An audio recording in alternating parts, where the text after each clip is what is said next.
A nova era começou, e agora vemos a história a partir do ponto de vista das protagonistas. Quanto mais nos aprofundamos nessa história, mais segredos são revelados.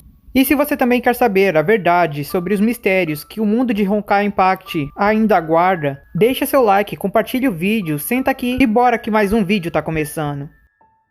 Nos últimos capítulos de Honkai, acompanhamos a jornada de Bianca e Rita, indo até a Britânia em busca da chave divina misteriosa que se escondia sob o mistério por trás do conto da espada sagrada Excalibur. Lá eles acabaram entrando em contato com a misteriosa organização conhecida como World Serpent, mas após um pequeno confronto, Bianca conseguiu recuperar a chave, e após um tempo de análise da chave divina, Ota achou uma forma de conseguir entrar dentro dela, e Bianca acabou sendo escolhida para ser enviada até o fundo da misteriosa chave, para que ela pudesse revelar seus segredos. No entanto, algo fora dos cálculos aconteceu. Após Bianca passar pelo guardião da chave e conseguir entrar dentro dela, a chave acabou fechando a abertura, impedindo que a garota conseguisse sair, ou que recebesse comunicação do lado exterior. Além disso, lá dentro, ela acabou conhecendo um misterioso homem, que se apresentou como pioneiro da antiga era. Su, um dos antigos Flame Chasers, apareceu, dizendo que estava buscando uma forma de conseguir derrotar o Honkai, e após seus vários séculos de procura, apenas uma resposta, uma possibilidade, uma chance apareceu, e Bianca era essa chance. Bianca era a chave para derrotar o Honkai. No entanto, não acreditando muito bem nas palavras daquele homem misterioso, Bianca decidiu que não ouviria as ordens de Su, mas o mesmo acabou deixando claro que não aceitaria um não como resposta. Pelo visto, as pessoas da antiga era não são muito diplomatas, não é? Só porque eu recusei o seu pedido, vai partir para a violência? E então Su explica que não é bem assim. Enquanto você estiver dentro desse mundo, eu já tenho o que quero. Afinal, eu sei que você será a chave para derrotar o Honkai. Mas agora eu preciso testar se você realmente é uma chave digna de se pôr as esperanças. Basicamente, a partir de agora eu vou estar testando você. Mas Bianca, ouvindo aquilo, não gosta muito da ideia de ser testada. E por isso já começa um confronto com Su, decidindo que também iria testar se ele era alguém que poderia se pôr confiança. Bianca inicia o confronto com um soco a toda potência em Su, mas o mesmo criando raios misteriosos no espaço, bloqueia o golpe de Bianca e depois elogia a garota, dizendo que a força dela realmente era tão incrível quanto ele imaginava, uma força que superava muito a era em que ela nasceu. Ao mesmo tempo, Bianca fica surpresa, porque já fazia tempo que ela não encontrava alguém capaz de aguentar um soco com o poder total dela. Ao mesmo tempo, misteriosamente, ela recebe um ataque com força tão gigantesca que simplesmente a lança para longe e faz com que ela começasse a cuspir sangue. No início, ela se perguntava se ele era tão forte assim, mas foi quando ela começou a raciocinar que conhecia muito bem a energia Honkai que havia golpeado agora há pouco. Su começa a se aproximar da garota, dizendo que ela havia sido abençoada com um poder que excedia qualquer cálculo e qualquer senso comum, mas disse também que se ela não recebesse a ajuda dele e continuasse usando esse poder dela desgovernadamente antes de conseguir ter controle sobre ele, ela só iria desperdiçar esse gigantesco poder que possuía. Mas Bianca, ainda no chão, fala que ele não deveria falar palavras tão arrogantes antes de terminar a batalha. Afinal, com esse último golpe, ela finalmente havia acabado o aquecimento. Assim, concentrando sua energia Honkai em um único ponto, ela ativa sua habilidade, um Phantom nomeado King, mas novamente criando um raio no espaço, onde o golpe de Bianca iria acertar. Su fala que isso continuava a ser inútil e que ela deveria parar. Logo em seguida, um novo ataque apareceu e foi na direção de Bianca, que finalmente entendeu o que estava acontecendo. Su não estava bloqueando os ataques dela, nem mesmo a golpeando. Ele estava simplesmente mudando o espaço em volta deles e devolvendo o ataque que Bianca lançava contra ele de volta nela. Isso pois, como usuário da segunda chave divina, ele tinha o controle do universo bolha em que estava. Em outras palavras, anteriormente Bianca havia sido atingida pelo próprio soco e agora estava prestes a ser golpeada pelo seu próprio ataque. Ao menos era isso que Su acreditava, pois no minuto em que seria atingida, Bianca invoca ainda mais poder e cria um segundo ataque ainda maior, que destrói completamente seu primeiro ataque que havia sido refletido e ainda consegue golpear Su. Agora que eu já entendi como sua habilidade funciona, seu ataque não vai funcionar novamente. Vendo aquilo, Su fica alarmado, fica impressionado. O poder atual de Bianca ultrapassava até sua estimativa. A mesma era capaz de criar até mesmo 2 Phantoms ao mesmo tempo e controlá-los livremente. Para ser capaz disso, era necessário uma tremenda quantidade de energia Honkai e um controle assustador sobre ele. Vendo que seria impossível derrotá-la em um confronto direto, ele decide pular o primeiro teste, já que ficou claro o tanto de poder que a garota possuía, e iniciar o segundo, utilizando a habilidade secreta da segunda chave divina.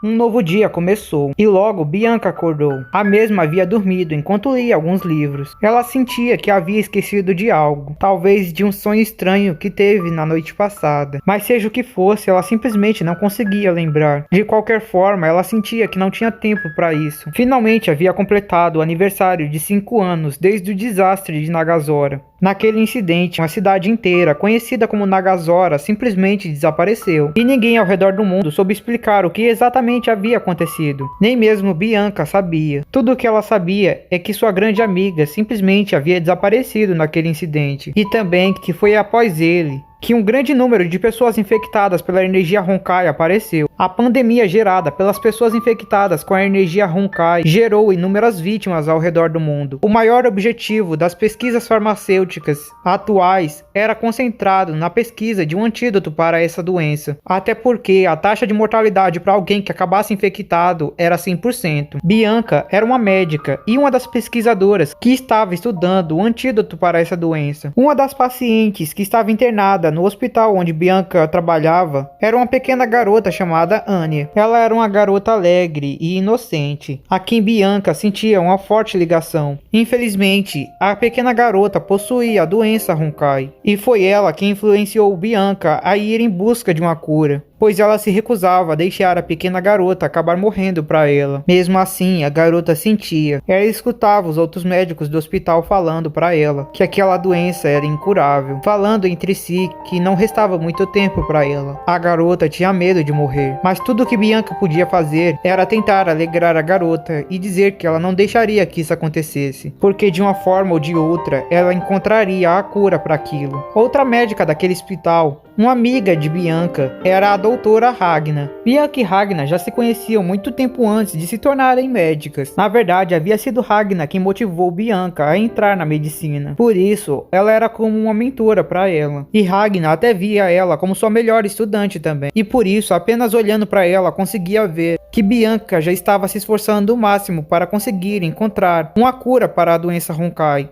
Ela conseguia ver que ela passava as noites estudando, e por isso tinha certeza que se alguém fosse capaz de achar uma cura para aquilo, com certeza seria ela. Ragna também estava um pouco preocupada, porque havia percebido que Bianca havia se afiliado a um grupo misterioso para conseguir ajuda no desenvolvimento dessa cura. Bianca também sabia que esse grupo não era de muita confiança, mas nessa situação ela já não podia mais ficar tendo o luxo de acabar escolhendo com quem ela vai se aliar. Se no final ela conseguir realmente fazer uma cura, não importa com quem seja, ela vai trabalhar junto, para que ela não tenha mais que ver ninguém morrendo por causa dessa doença. Ragna diz que se essa é a decisão de Bianca, ela não vai dizer mais nada, mas também fala que ela deveria tomar cuidado. Afinal, a Fire Moth esconde muitos segredos por baixo do pano. Depois de se separarem, Bianca pensa sozinha na sala. Ela sabe que diziam que os sobreviventes do incidente em Nagazora haviam sido recolhidos pela Fire Moth, e enquanto ficava sozinha, Bianca pensava se existia alguma chance de Rita ainda estar viva. E assim o tempo passa.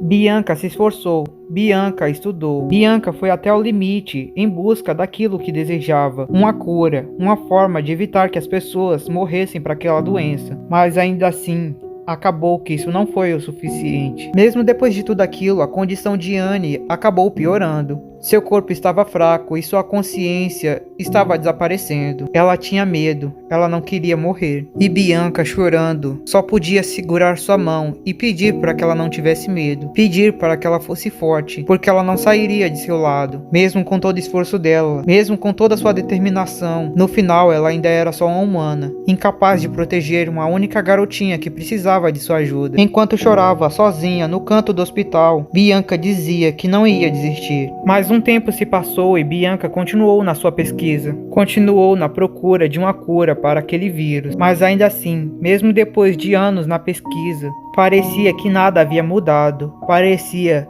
que ela estava fardada a não conseguir cumprir sua promessa com a garota. Mas ainda assim, ela não podia desistir, ela não podia parar. Mesmo que não houvesse esperança, ela se recusava a desistir. Em uma certa noite, enquanto Bianca estava virando a noite de tanto estudar, ela acaba recebendo um telefonema de sua amiga. Ragna começa uma conversa trivial, como se só quisesse jogar um pouco de assunto fora, perguntando se ela já estava dormindo, e rindo com a resposta de que ainda estava estudando, fazendo promessas de ir em algum lugar junto da próxima vez, e dizendo que Bianca não deveria desistir, dizendo que ela tinha certeza que um dia ela iria conseguir. Bianca, intrigada com aquilo, pergunta se ela havia ligado por algum motivo especial, se havia algo que ela queria contar, mas Ragna diz que estava tudo bem. Disse que só queria escutar um pouco ela falando, mas agora também precisava desligar. E assim um pesquisador da Firemoth aparece, perguntando por que ela não contou. E Ragna apenas responde, dizendo que conhecia ela muito bem. Se ela contasse, ela iria ficar louca, tentando encontrar uma cura desesperadamente e fazendo coisas exageradas sem a necessidade. Ela tinha certeza que Bianca um dia acharia a cura, mas sabia que era pedir demais que esse dia fosse hoje. No dia seguinte, ao chegar no trabalho, Bianca acabou sabendo da notícia. Ficou sabendo que o hospital iria fechar, porque acabou sendo descoberto que o vírus Honkai era viral e se espalhava entre as pessoas infectadas. Como aquele hospital acabou recebendo muitos doentes com a infecção Honkai, até alguns trabalhadores foram infectados também, e um deles era a própria Ragna. Em frente ao corpo de sua amiga morta, Bianca novamente entendia que não havia sido capaz de fazer nada. Enquanto chorava na frente do corpo, o pesquisador da Moth falava que Ragna era uma pessoa curiosa. Até o fim ela insistiu que sua discípula, que sua amiga, encontraria a cura para essa doença. Mas o homem fala que agora é impossível. Agora que foi descoberto que esse vírus era viral e se espalhava entre as pessoas, a maioria das instalações não estariam prontas para conseguir suportar um paciente com o vírus Honkai. Sendo assim, a Moth, a partir de agora, ficaria encarregada de receber todos que estivessem infectados e fazer o tratamento apenas internamente. Ou seja, nenhum médico que não estivesse envolvido com a Moth poderia novamente se aproximar do vírus. Bianca não poderia continuar com suas pesquisas, mas escutando aquilo, ela decide pedir para aquele cientista que deixasse ela entrar na Moth, porque tem que ser ela, porque ela fará tudo para encontrar uma forma de derrotar o Honkai e achar uma cura para aquele vírus. Mas o pesquisador recusa sua proposta e fala que é impossível. Mesmo que Bianca seja alguém com habilidades inacreditáveis no campo da medicina, e mesmo que a Moth tenha o costume de recrutar prodígios para que eles possam desenvolver suas habilidades junto com eles, e assim consigam pessoas inacreditáveis na organização, ainda assim ele não podia aceitar, pois Bianca ainda não passava de um humano comum, e por isso a Firemoth não poderia aceitar. Ao escutar aquilo, Bianca vai embora. Mas ainda assim, mesmo escutando aquilo, Bianca ainda não desistiu. E assim 2 meses se passaram. Bianca continuou em seu trabalho na medicina. E mesmo que agora fosse muito mais difícil, ela também continuou na pesquisa para um tratamento do vírus Honkai. Afinal, ela se recusava a desistir. Toda vez que ela fechava os olhos, ela via as pessoas que não pôde salvar. E por elas, dessa vez ela tinha que fazer diferente. Ela tinha que fazer melhor. Então não era mais só por ela, era por todos que acreditaram nela. Era por todos que ela havia prometido. Dessa vez ela ia conseguir. Em um certo dia, voltando de seu trabalho, um misterioso ataque aconteceu no meio da cidade. Uma misteriosa criatura atacou a todos, fazendo destruição por toda parte, matando milhares de pessoas. Bianca, que estava voltando para sua casa, acabou se envolvendo naquele incidente. No entanto, ela conseguiu fugir da criatura sem ser notada, mas antes de conseguir sair do local, ela acabou encontrando com uma criança no meio da rua. Preocupada dela, ela acabou se aproximando, e foi quando notou que a criança estava infectada pelo vírus Honkai. Foi quando ela começou a entender que aquele vírus havia sido espalhado por aquela criatura, e que de alguma forma, aquelas duas coisas estavam conectadas. Olhando para aquela garota, olhando para aquela situação, não tinha como aquela memória não voltar. A memória da sua antiga paciente, a memória de Anne. Mas dessa vez, ela não deixaria que terminasse assim. Dessa vez, ela podia protegê-la. E dessa vez, era isso que ela iria fazer. Aplicando um remédio que havia desenvolvido, Bianca conseguiu fazer com que a doença Honkai regredisse no corpo da garota. Ela ainda não estava curada, mas a doença parou de se espalhar. Finalmente, ela tinha dado um avanço. Finalmente, ela deu o primeiro passo para frente. Mas foi quando a misteriosa criatura as encontrou. Atacando o local onde eles estavam, Bianca não teve escolha a não ser proteger a garota com o próprio corpo. Mas graças a isso, acabou sendo atingida. Foi quando o mesmo pesquisador que há um tempo atrás havia descartado o pedido dela de se juntar a Moff apareceu, dizendo que estava surpreso que ela realmente tivesse se envolvido com aquele incidente e notado que o remédio que Bianca havia feito e injetado no garoto realmente havia funcionado. Estava longe de ser uma cura, mas ainda assim Bianca conseguiu desenvolver algo como aquilo, sem apoio de ninguém, sem ajuda de ninguém, apenas com seu esforço. Era esse tipo de coisa que o pesquisador esperava que ela fosse capaz de fazer. Era isso que ele queria ver. Ele sabia que aceitá-la naquele momento não faria com que ela evoluísse, e sim negando seu pedido. Ele havia conseguido olhar nos olhos dela que ela não era alguém que desistiria tão fácil. E isso a faria evoluir. Bianca começa a gritar, dizendo para aquele homem tomar cuidado, pois a criatura estava atrás dele, mas nem mostrando se importar com aquilo. O pesquisador diz que agora, Bianca tem tudo o que era necessário para que ela finalmente pudesse se juntar a Fire Moth. Após isso, uma guerreira com trajes brancos e uma espada flamejante aparece, cortando a criatura em dois e parando bem na frente de Bianca. Bom trabalho, senhorita Bianca. Você realmente conseguiu manter sua determinação, mesmo em uma situação sem esperança. Continuar tentando, mesmo que o mundo vá contra você. Essa era a determinação necessária para sobreviver na antiga era. E essa era a determinação que você precisava ter para conseguir passar no segundo teste. Para garantir que Bianca era alguém que jamais existiria, independente de quem fosse o inimigo. Su havia utilizado o poder secreto da segunda chave divina para mandar a mente de Bianca até um universo criado pela chave, idêntico ao passado que Su vivenciou. Basicamente, Bianca teve que repassar a história de Su, se colocando em seu lugar e vivendo sua vida. Essa história que acabamos de ver é a história de Su, o médico dos Flame Chasers, o pioneiro da antiga era. Mas aquele ainda não foi o fim, pois que para o terceiro teste pudesse começar, Bianca deveria experimentar toda a história de Su, passar por toda a experiência, e assim enfrentar a terrível escolha que teria que enfrentar durante o terceiro teste. Voltando para o mundo de memórias, onde Su havia jogado Bianca, a garota acordou em uma sala de hospital que não conhecia, e a doença Honkai que havia atingido desapareceu. Olhando para o lado, ela logo viu ele, o pesquisador da Moth, e além dele, o corpo da garota que ela quis proteger. O que Bianca havia criado não passava de um remédio para retardar a doença, mas ainda não era uma cura, e por isso ela não pôde ser salva. Bianca então perguntou o que eles haviam utilizado nela. Ela também estava infectada, mas agora está totalmente curada. Com certeza, a Moth já deve ter desenvolvido um antídoto para esse vírus. E Otto responde que sim, eles já têm uma cura para essa doença. Então Bianca grita com ele e pergunta o porquê. Por que ele não utilizou essa mesma cura na garota? Otto respondeu que era muito cara, e por isso ele não poderia fazer. Bianca brigou, dizendo que não poderia colocar um preço numa vida.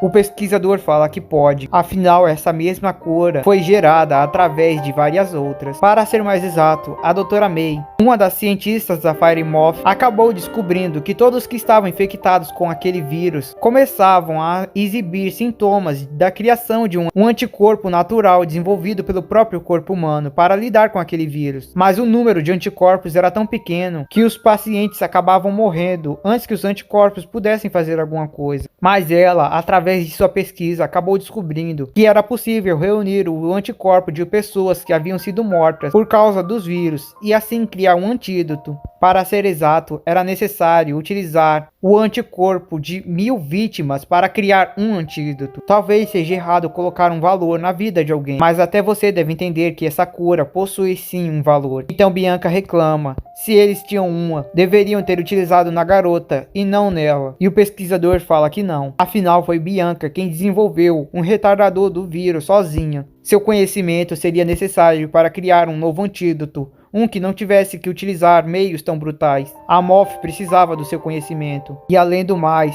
essa cura em que ele utilizou na Bianca também tinha lá dentro os antibióticos formados no corpo de Ragnar. Com certeza, Ragnar iria querer que sua vida tivesse sido utilizada para ajudar sua amiga a concluir seu sonho. Eu espero que entenda, doutora Bianca.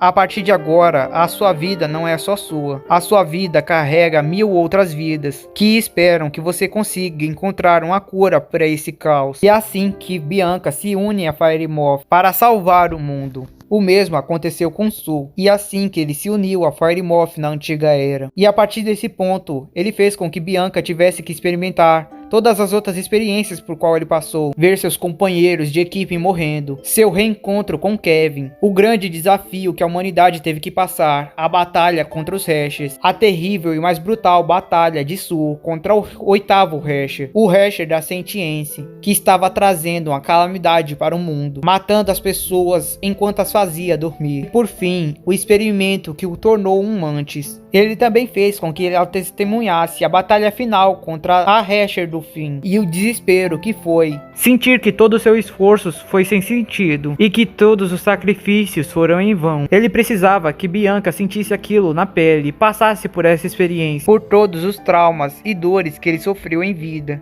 para que tudo isso a levasse até aquele ponto, até aquele dia, o dia em que ele teve que confrontar Kevin e parar seu melhor amigo.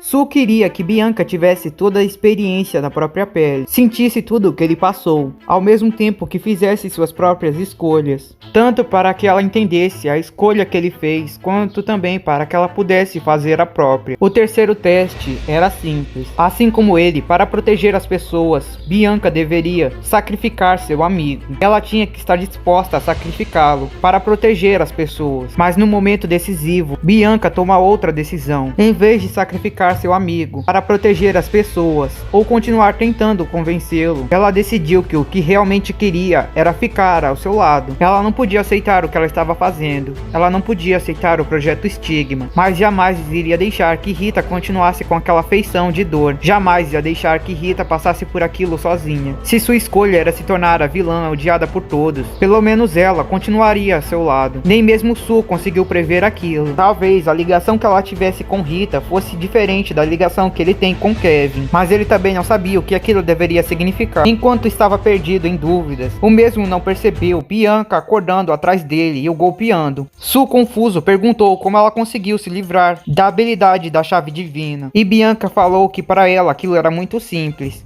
Ela já havia passado vários dias treinando com Otto, utilizando sua chave divina, e havia criado contramedidas para lidar com todas elas. No entanto, ela também estava curiosa para ver o que Su queria mostrar a ela, e por isso ela tinha resolvido deixar que ele mostrasse o que queria. Mas esse último chute foi por ele tentar fazer com que ela atacasse Rita. Vendo aquilo, Su fica impressionado. Aquela garota não fazia sentido. Algo realmente estava desbalanceado. Mas ele tinha certeza que isso era o necessário. As pessoas da antiga era que seguiam a lógica não conseguiram fazer nada contra o Honkai. Sem dúvida nenhuma, com certeza, esse era um dos motivos. Porque Bianca, com certeza, seria a chave para mudar essa era. Agora que aquilo havia passado, os dois se conheciam tão bem que já não podiam mais se ver como inimigos. Bianca entendia tudo sobre Su. Afinal, havia vivido sua vida. E Su entendia como funcionava a personalidade de Bianca e sabia muito bem que ela era alguém que poderia se pôr confiança. Su começou a dizer que o tempo que passou com Bianca realmente foi surpreendente. Ele estava feliz que ela fosse a chave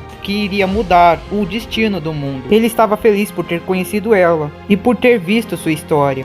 Agora ele tem certeza que pode confiar o destino do mundo a ela, assim como também a segunda chave divina. E antes de se despedir, ele diz que também tem um último presente para dar. Su entrega a ela uma armadura dourada que se envolve em volta do corpo de Bianca. Sem dúvida nenhuma, seu poder é o maior que eu já vi. No entanto, por algum motivo, parece que a todo momento ele fica instável e vazando de seu corpo. Provavelmente é o efeito de você ter absorvido um multiverso inteiro para dentro de si. Se continuasse daquela forma, você nunca conseguiria concentrar todo o seu poder. Assim, o multiverso bolha que reside dentro de você ficará instável e você será capaz de utilizar todo o seu poder. Bianca então fala: você fica dizendo sobre dar a segunda chave divina para mim e falando como foi bom te conhecer. Afinal, o que você planeja fazer agora? Eu finalmente consegui alcançar o desejo que tanto quis. Encontraram a solução para o grande problema que atacava o mundo. Cumpriram a promessa antiga que eu havia feito. Por isso eu planejo me afundar junto com essa bolha de universo até o mais profundo do mar Quanta. Eu tenho certeza que já passou da minha hora de ir até eles também.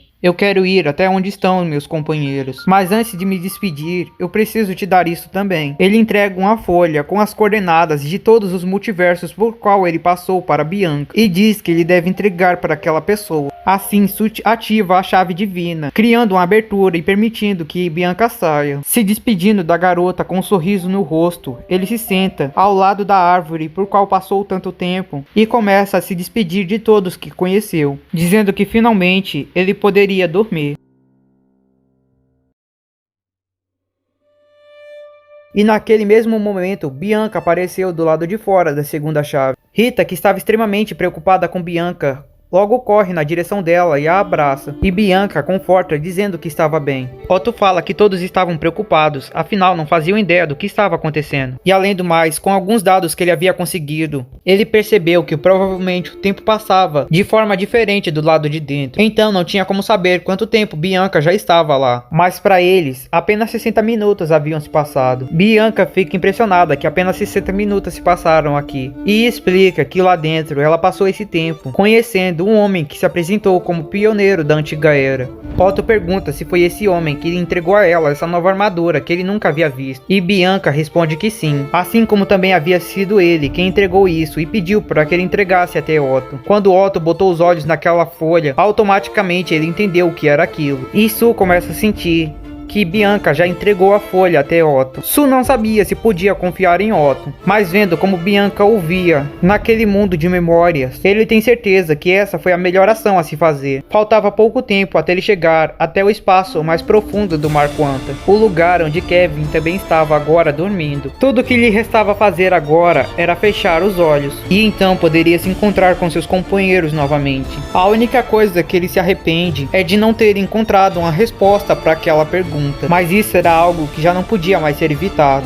Já estava na hora. E assim a bolha que carregava o universo onde Su ficava começou a afundar e afundar até o mais profundo do mar Quanta. Mas foi quando uma voz misteriosa começou a ecoar por aquele espaço escuro e profundo. O mundo é um lugar misterioso. Às vezes, quando se pensa estar mais distante de algo, é quando se mais está perto. Uma infinidade de possibilidades e fluxos em um grande olhar além das visões. Uma existência além da compreensão humana. Aquilo era tudo e era nada. Eu te dou parabéns por encontrar esse lugar. Você buscou a resposta para a verdade universal que comanda o próprio Honkai. E atualmente eu estou com muito tédio. Então vamos aproveitar essa chance, humano. Vença essa partida e eu te darei a resposta que você tanto procura. A verdade do mundo falava. E assim, a resposta para que lugar era aquele e o resultado desse confronto continuaram um mistério. E até hoje esse mistério continua sem solução. Um tempo depois, Bianca e Rita foram até o jardim de Bianca, onde costumavam tomar chá. E lá, elas discutiram um pouco mais sobre tudo o que havia acontecido. Rita ainda tinha algumas dúvidas sobre o que realmente Su queria. E Bianca explica que, na verdade, tudo que ele realmente queria era conhecer Bianca, ver que tipo de pessoa ela era, e fazer com que ela aprendesse sobre tudo o que havia acontecido na antiga era. Rita então pergunta se ele já planejava entregar a ela a segunda chave divina desde o começo, e Bianca explica que sim. Toda a atitude brava que ele possuía antes, querendo a confrontar, devia ser só o jeito dele, de fazer com que Bianca revelasse sua verdadeira personalidade e não a escondesse. E Rita diz que ele com certeza devia ser uma pessoa complicada. Bianca concorda, mas fala que um dia espera poder vê-lo de novo. E assim a jornada de Bianca acaba. Mas ao mesmo tempo que toda essa jornada acontecia do outro lado do mundo, na escola Santa Freia, Kiana passava por sua própria jornada. Após Kiana e as outras garotas entrarem na escola Santa Freia, Kiana acabou tirando notas ruins, o que fez com que Himeko decidisse treiná-la pessoalmente. A partir dali, ela passava o tempo ensinando Kiana sobre coisas que a mesma acabou não tendo tempo para estudar, além de levá-la em várias missões que fazia, para que ela ganhasse experiência também. Infelizmente, na última missão, por causa de um acidente, uma grande quantidade de energia Honkai acabou entrando em colapso e contaminando algumas pessoas que estavam em volta. Mesmo que Himeko possuísse estigmas, a quantidade de energia foi o suficiente para contaminar um pouco seu corpo, o que fez com que ela entrasse em um estado de risco, e rapidamente ela foi levada até o hospital de Santa Freia. Mas Kiana, acreditando que isso havia sido culpa dela, afinal, Himeko havia a levado apenas para ajudá-la, acabou se sentindo culpada, e por isso se recusou sair da frente do seu quarto no hospital. Essa culpa e medo que Kiana sentia fazia com que às vezes, quando ela dormia, começasse a ter flashbacks ou lembranças confusas sobre memórias que a mesma tentou apagar, mas na maioria das vezes, sempre que ela acordava, as memórias sumiam e ela ficava sem nem conseguir lembrar que havia sonhado com aquilo. Felizmente, alguns dias depois, Teresa acabou trazendo a notícia que Himeko havia melhorado e logo iria ter alta. Mas aquele sentimento ruim ainda não saiu da mente de Kiana. Teresa, entendendo os sentimentos da garota, fala que se ela se sente mal por aquilo, ela deveria se concentrar em treinar para ficar mais forte e evitar que algo assim aconteça novamente. Assim, ela não seria um peso em qualquer missão que fosse, e sim seria aquela que protegeria as pessoas ao seu redor de se machucar. Kiana então pede para Teresa treiná-la, e Teresa aceita. Teresa leva Kiana até uma sala especial para treinamento de valquírias. Aquela sala especial escaneava o cérebro das pessoas, identificando quem o usuário considerava forte e criava uma cópia digital daquele usuário, permitindo que o usuário enfrente seus maiores inimigos. Kiana fica animada com a chance e assim o treinamento dela começa. E em pouquíssimo tempo o resultado já era visível. Teresa percebia que Kiana era forte, mas não era alguém extremamente poderoso nem nada de tipo, mas em compensação ela evoluía extremamente rápido. No começo ela teve muita dificuldade de enfrentar o primeiro inimigo, mas depois de um tempo ela rapidamente começou a vencê-los cada vez mais rápido. Atualmente ela já estava no 7º e não parecia estar cansada, e aquilo deixa Teresa extremamente impressionada, afinal ela mesma não havia passado do quarto inimigo quando entrou naquela câmera, e assim ela pensa que Kiana estava carregando o legado de Cecília, mas de repente o monitor acaba apresentando uma tela de erro, justamente quando o inimigo final iria aparecer. Teresa, olhando para o monitor, não acredita no que vê. Ela não consegue entender o porquê logo ele seria o inimigo mais temido da memória de Kiana. E é então quando ele finalmente aparece na frente de Kiana, dizendo que estava com saudades, afinal fazia bastante tempo que não via sua filha. Enquanto Kiana havia saído para treinar com Teresa, Bronya e Mei acabaram ficando no quarto apenas jogando, já que não tinham missões para fazer atualmente, quando de repente um homem misterioso bate à porta, dizendo ser um membro do conselho da Santa Freia. Mas rapidamente Bronya nota a mentira nas palavras do homem e tenta capturar Mei e fugir dali antes que mais alguém apareça. Criando um poder misterioso, ele faz com que Mei fique inconsciente e rapidamente planeja sua fuga. Mas Bronya, decidida a não deixar que isso aconteça, começa o confronto. Infelizmente para ela, o homem misterioso era mais poderoso do que ela imaginava e facilmente consegue derrotá-lo. Como Bronya notou que não seria forte o suficiente para vencê-lo, ela planejava ligar para Teresa antes que ele levasse Mei embora dali. Mas notando isso, o homem misterioso planeja finalizar Bronya antes que ela consiga fazer. Só que ao mesmo tempo, Furua, que estava dormindo no dormitório ao lado, escutando a confusão, aparece e golpeia um homem misterioso, mas que se protege do ataque invocando um campo de força invisível. Então você também não consegue quebrar esse esse campo de força? Por acaso o Santa Freya só tem valquírias fracotes? Eu não sei quem é você, mas eu só vou te dar esse aviso. Largue a Mei agora e dê-o fora daqui, antes que eu perca minha paciência. O homem misterioso, irritado com a provocação de Fuhua, simplesmente destrói todo o dormitório. Mas ainda assim, em vez de fugir, decidido a esmagar Fuhua, que acabou machucando seu orgulho, ele fica e começa a tentar mostrar a diferença de poderes que os dois possuíam. Fuhua pergunta quem era ele, afinal de contas, e por que ele estava fazendo aquilo. O homem fala para ela se surpreender, pois ele era ninguém mais, ninguém menos do que o grande e poderoso líder da anti-entropia, Welch, o primeiro Herrscher. Fuhua duvida muito daquilo, afinal ela não acredita que o primeiro Herrscher seja alguém tão fraco. Irritado com a provocação de Fuhua, novamente ele tenta atacá-la, mas a mesma aparece bem na frente dele e começa uma chuva de golpes. Fuhua fala que ela é especialista em golpes de ilusão, e por isso, se ele se distrair um pouco que seja, ela com certeza vai derrotar. Alguém que deixa a guarda aberta assim não pode ser um Herrscher, e isso enfurece ainda mais. Mas usando ainda mais de seu poder, por causa de sua fúria, ele cria um campo gravitacional tão gigantesco que esmaga Fuhua no chão, dizendo que ela iria pagar por ter falado aquelas palavras, e dizendo que vai mostrar um pouco do poder do primeiro Herrscher, o poder da gravidade. Ele aumenta mais e mais o campo gravitacional tentando esmagar Fuhua, mas no mesmo instante uma chuva de raios aparece, impedindo que ele continuasse com aquilo. E assim a personalidade Herrscher de Mei desperta. Sua idiota, não era necessário que perdesse tanto sangue protegendo essa minha hospedeira, mas como me fez esse favor, vou retribuir pintando esse lugar com o sangue desse verme imundo. Você está falando comigo, pirralha? Quem diria, parece que o verme sabe falar. Então a bomba que havia sido colocada perto do coração de Mei começa a soltar um alarme, dizendo que a contagem regressiva de 5 minutos havia sido iniciada. Que idiotice, mas não importa. 5 minutos vão ser o bastante para eu esmagar esse verme maldito. E assim uma chuva de trovões começa.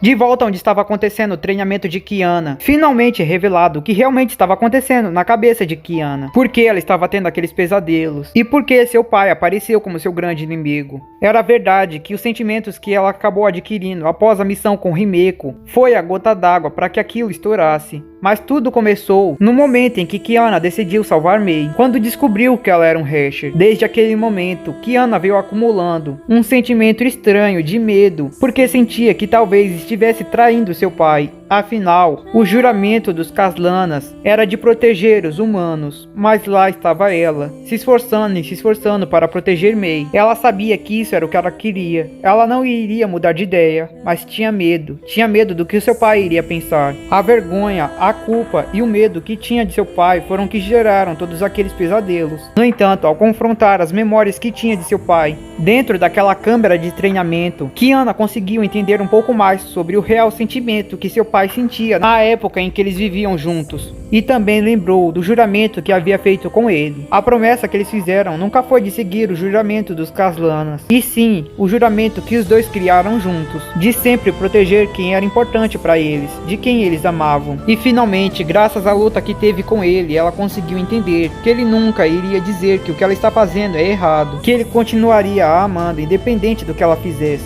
E assim, com Kiana se aceitando, a sala de treinamento desliga, o holograma de seu pai desaparece, e o medo que cercava o coração de Kiana também. Mas naquele mesmo instante, os alertas são acionados. Um sinal foi emitido pela bomba no coração de Mei, falando que ela havia começado a se transformar em um Herrscher novamente. Vendo que algo perigoso estava acontecendo, Teresa fala para Kiana ir atrás de Mei, e Kiana pergunta o que Teresa vai fazer. Ela diz que vai investigar outra área que também soltou um certo alarme. Ela acredita que se isso for uma invasão, o dormitório não é o único lugar que está sendo invadido. Assim as duas se separam, e Kiana vai a toda velocidade ao encontro de Mei. Enquanto isso estava acontecendo no subsolo, Einstein e Cocolha estavam indo até a parte mais profunda da Santa Freya, uma parte secreta que apenas Otto conhecia. O plano era fazer com que aquele suposto líder fosse sequestrar Mei, enquanto eles na verdade iam até aquela parte para roubar os planos de Otto. Ou pelo menos era nisso que Cocolha acreditava. Enquanto Einstein hackeava a base e preparava-se para abrir os portões daquele laboratório secreto, Teresa, que havia pegado um desvio, consegue chegar lá antes que ela abra os portões. Mas Cocolha já estava preparada e havia trazido 3 titãs com ela, titãs de ferro. a especialidade da anti-entropia. Mas acham mesmo que isso vai conseguir me impedir? Mas Cocolia revela que na verdade aquilo pouco importava. Para ela, qualquer resultado seria favorável. Se Teresa tivesse ido atrás de May, eles conseguiriam os dados de Otto. Se Teresa tivesse vindo atrás deles, ela ainda teria a chance de distraí-la tempo suficiente para que Einstein pegue os dados. E caso isso ainda não fosse possível, o suposto líder se encarregaria de raptar May. E então Teresa anuncia que, para o azar dela, nenhum dos planos dela irão ser concluídos. E assim que o confronto de Teresa contra Cocolia começa, mas dura pouco tempo, pois para Teresa vencer os titãs que estavam acompanhando Cocolia foi algo extremamente simples. No entanto, ainda conseguiu dar tempo suficiente para que Einstein consiga abrir os portões, mas após abrir, ela revela que nunca esteve realmente de acordo com os planos de Cocolia. Ela acaba deixando Cocolia inconsciente e começa a carregar ela, e revela que na verdade, ela só veio até aquele lugar porque havia algo que ela queria revelar para Teresa, algo que Otto estava escondendo até mesmo dela. Teresa começa dizendo que se for sobre os experimentos que ele estava fazendo com o DNA do segundo Hasher, ela já sabia.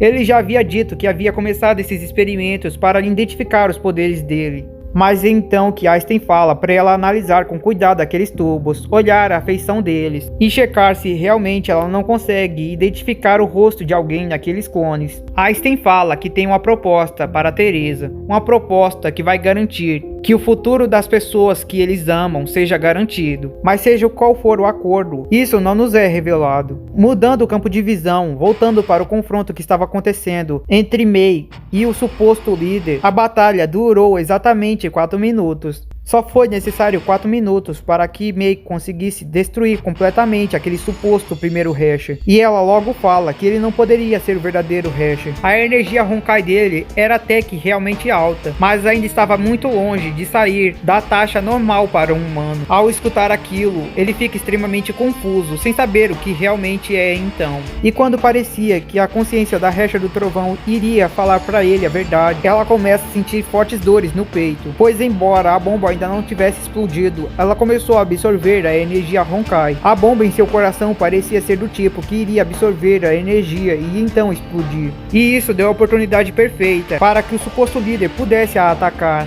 Afinal, agora ele poderia vencer. Mas antes que ele tivesse essa chance, Kiana aparece e protege May, dizendo que sentia muito por ter se atrasado, mas agora podia dormir, que ela tomava de conta do resto. Vendo ela a carregar nos braços e a protegendo, mesmo sem necessidade, a consciência Hasher se lembra da última vez que a viu. Decide deixar ela tomar de conta do resto. Mas antes, como ela já não iria mais precisar aparecer por um tempo, ela acaba dando a energia Honkai que tinha de sobra para Kiana e fala para ela acabar com aquele idiota. Assim, voltando a ficar dormente e desativando a contagem regressiva da bomba. E é então que o traje de batalha de Kiana, após absorver a energia de May, muda de forma e se transforma em outro. E agora, com seus poderes completos, facilmente vence aquele suposto líder. E depois é mostrado que Teresa assistiu à batalha final pelo monitor. E analisando aquilo, ela percebeu algo. O traje que Kiana estava utilizando, o White Comet, havia sido feito sob medida por Otto. E pelo que ela conseguiu ver, aquele traje era capaz de absorver até mesmo a energia de um Hasher e permitir que o usuário use. Quando ela percebeu isso e lembrou do que Einstein havia falado, ela percebeu que sempre esteve na cara dela e ela nunca quis enxergar. E assim Teresa fecha o braço com raiva, mas ainda assim não mostra sua afeição. Depois é mostrado o que aconteceu com Walter, o suposto líder da anti-entropia. O mesmo havia conseguido fugir com vida no final, e foi se rastejando o máximo que podia para o meio da mata, tentando fugir. Até que, por acidente, acabou trombando com um dos professores do Colégio Santa Freia. Ele o ameaça, dizendo que não podia deixar que ele avisasse que estava vivo. Mas é quando, de repente, alguém aparece por trás dele, perguntando se precisava de ajuda. Walter, o suposto líder, fala que ainda bem que ela apareceu. Ele precisava de ajuda para voltar para casa. Mas o professor, que estava caído na frente dele, fala que não era com ele que ela estava falando, e completa dizendo que era óbvio que não precisava. Assim, Welch, tocando no ombro do suposto líder, o desintegra completamente, fazendo com que ele seja engolido por um buraco negro. Mais e mais eu me surpreendo com esses clones que Cocolia anda fazendo. Einstein fala que suspeita daquela mulher. ela não acha que ela seja de confiança, mas o Elch diz que ainda não podem se livrar dela, não até que ela alcance aquele objetivo que eles também desejam, mas fala para ela ficar de olho. Afinal, embora eles precisem dela, se ela resolver traí-los, ele não planeja dar uma segunda chance. Assim, os dois se despedem, e Einstein fala para o Elch continuar cuidando de seu corpo, e o Elch fala para ela mandar lembranças para a Tesla no lugar dele. E assim um tempo se passa, e toda a confusão gerada pela invasão da anti-entropia acaba. Finalmente, Himeko também é liberada do hospital, e todas acabam agora dormindo no mesmo dormitório, já que o anterior havia sido destruído. Inclusive Furuha, que começou a dormir com elas também. Elas fazem uma festa de comemoração para a reabilitação de Himeko, e juntas todas comemoram felizes, sem saber o que ainda estava por vir. E com isso temos um time skip de 2 anos.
Finalmente, após 2 anos de treino, o grupo de Kiana e as outras continua na ativa. Uma aeronave misteriosa chamada de Selene começou a cair sobre a cidade de Soukai, e para impedir a queda, o grupo de Kiana foi enviada com supervisão de Himeko. E assim começa a história do jogo de Honkai Impact também. Pô, demorou 8 vídeos só. Se alguém tá se perguntando, sim, eu vou continuar a resumir a história a partir daqui também. Claro que esse início do jogo eu vou fazer de uma forma bem mais resumida, principalmente porque já tem canal que fez o resumo do iniciozinho, já tem legendado em português. E para que eu não só fique repassando o que muita gente já sabe, eu vou resumir bem mais a história, deixando só realmente o importante, e vou também colocar no vídeo algumas conexões algumas partes do jogo que acabam conectando com momentos passados, mas que muita gente não sabia, porque muita gente não sabia sobre o passado. Uma delas, por exemplo, é que o nome da nave que está caindo agora em Soukai, no capítulo 1, é Selene. E Selene também é o nome da arma que a Dra. May criou e utilizou na Recha do Fim para selar seus poderes, assim como também é o nome da arma que o Elch utilizou para reduzir um pouco do poder da própria Sirin. Além disso, eu também queria perguntar para vocês, o que vocês acham daquele final disso? Claramente, naquele final ele foi convidado pela própria vontade de Honkai para jogar com ele, se pá, o cara deve estar jogando até hoje, mas quem costuma olhar a comunidade do canal já deve estar ligado quem é a vontade de Honkai, então eu tô louco para saber como isso tudo vai se conectar. Além disso, a contagem regressiva para a Resher da humanidade já começou, afinal ela vai chegar dia 15. Me digam aí como é que vocês estão no farm. Mas por hoje isso era tudo que eu queria trazer, espero que tenha curtido, desculpa a demora, então vamos ficando por aqui. Sim, vai ter o próximo vídeo, valeu, falou, fui!